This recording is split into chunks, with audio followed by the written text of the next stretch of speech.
I'm here to talk about corruption in Latin America.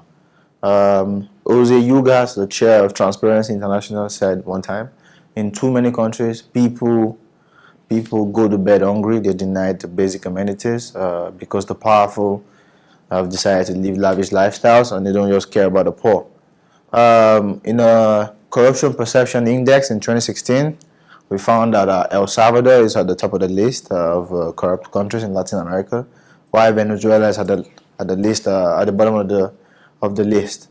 These countries are plagued with a lot of corruption due to the fact that the police, probably the police force is corrupt, or the government institutions are just corrupt in all totality. Basically, there's a lot of bribery and extortion and stuff like that going on in the country, where these institutions are not just carrying out their activities dutifully. The government officials are just looting and just want to be more powerful. We're going to focus on the police force in this Latin America, the corruption in police force.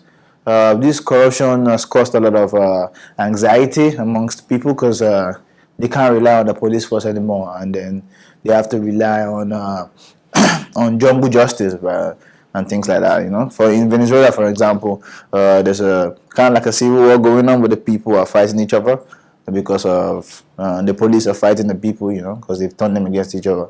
And then we looked at we're trying to talk about some of the things that the police force can do to help curb corruption in the country. First of all, the human resources should make sure that the recruitment processes are just very rigorous. Maybe there should be more scrutiny before you can get into the police force. Then they should increase the standard of living so that there's no greed involved, so that the police force has money. They don't have to be greedy and just turn into corrupt officials.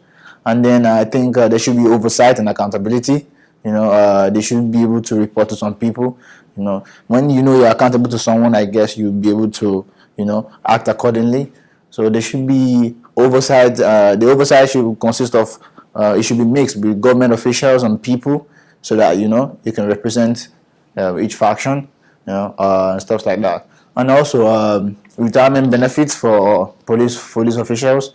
When you take long time and you're gonna be settled when you retire, then I think I guess there would be a little or no need to be corrupt, or to be greedy. The importance of it's just trying to just take care of the police force and just make sure that they're comfortable enough so that they can easily curb corruption.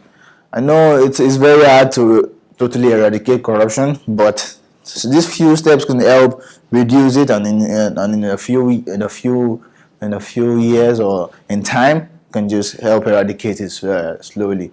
So I think that's I can't see that.